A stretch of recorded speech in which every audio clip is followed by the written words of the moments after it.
أرجوك اوعى تسجل في دولاب. استنى عندك، لو مهتم بصناعة المحتوى والفويس اوفر بالتحديد فالفيديو ده ليك.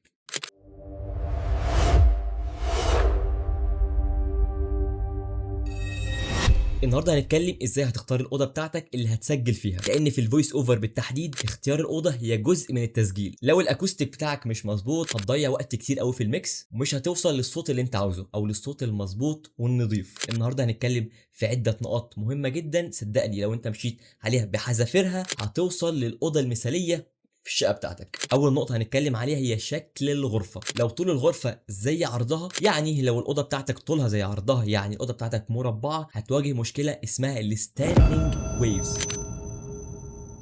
دي معناه ان الترددات المنخفضه اللي الرينج بتاعها ما بين 80 ل 120 هرتز بتتضخم في مكان وبتختفي في مكان تاني، فتسمع صوتك مره تقيل ومره خفيف. الحل هنا انك تختار في الشقه بتاعتك ان الاوضه بتاعتك تكون مستطيله او ابعادها مش ابعاد منتظمه، عشان ما يحصلش موضوع الستاندينج ويفز او الترددات تبدا تروح وتيجي. فالحل هنا انك تختار اوضه بتاعتك تكون اوضه مستطيله اذا امكن، يعني ما تقفش في الركن. ويعني لو مش متاح اوضه مستطيله ممكن تستخدم الاساس بتاعك يكون تقيل عشان يشتت الترددات دي، لان الاساس التقيل او الاساس في الغرفه بيكسر او بيشتت الترددات المنخفضه وبيوزع الصوت بتاعك في الغرفه بدل ما يقف ويتجمع في نقطه واحده.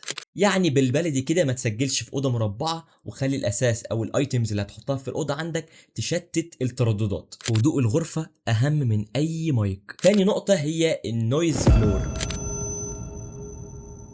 او مستوى الضوضاء في الاوضه. يعني لو التسجيل عندك سالب 45 دي بي ان في ضوضاء في الغرفه، وده معناه اول ما تبدا تعالج الصوت بتاعك وتعمل له كومبريس اي ضوضاء في الخلفيه هتبان وهتبقى بشعه جدا. النفس بتاعك او النفس اللي هتاخده هيبان، ما بالك بقى من صوت التكييف او صوت البي سي، المراوح بتاعت البي سي، كل ده عيوب هتبان في الصوت. الحل هنا انك تسجل دقيقه على اي سوفت وير انت شغال عليه، زي ما انا شغال على ادوبي اوديشن، وسيب دقيقه وبص على الليفل. تاني حاجه اقفل اي شبابيك، استخدم ستاره تقيله قوي على الشباك، او لو انت عندك اتاحه ممكن تعمل المونتال دبل هيعزل اي ضوضاء جاي من الخلفيه. اخر نقطه، ابعد عن اي جهاز بيصدر منه ضوضاء زي البي سي او صوت تكييف، او لو في الاوضه عندك في ثلاجه، اني مش عارف ده ممكن يكون متاح ولا لا، بس انا شفت ناس عندها ثلاجات وديب فريزر في الاوضه بتعمل صوت بشع هيتعبك كتير قوي في المعالجه اللي هتعملها بعد ما تسجل. ثالث نقطه وهي نقطه مهمه جدا، حاجه اسمها الايرلي ريفليكشنز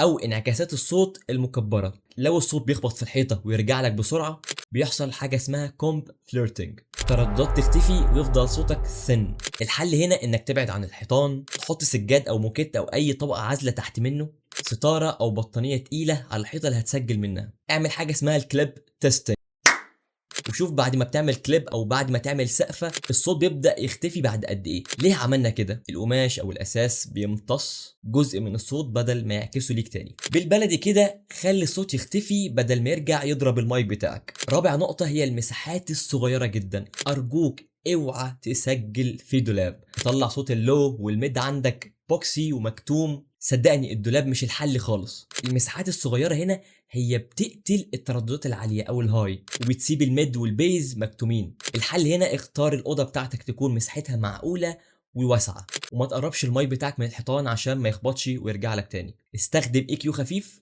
لو في خنقه في ال 200 وال 400 هرتز. ليه اصلا عملنا كده؟ المساحات الكبيره بتدي مساحه ومرونه الصوت ينتشر بشكل طبيعي. بالبلدي ادينا مساحه لصوتك ينتشر ويرجع بشكل طبيعي.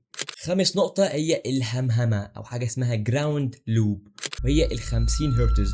يعني 50 هرتز الكهرباء في مصر هنا هي 50 هرتز، ودي سببها انك استخدمت توصيلات مش متزنه، او استخدمت كابلات XLR وجودتها رديئه او من مصادر غير معروفه، او وصلت كل التوصيلات الكهربائيه بتاعتك على مشترك واحد رخيص للاسف. الحل هنا استثمر في كابلات XLR كويسه ونظم وصلاتك، ما تخليهمش الاثنين يتداخلوا ويعملوا مشكله الجراوند لوب.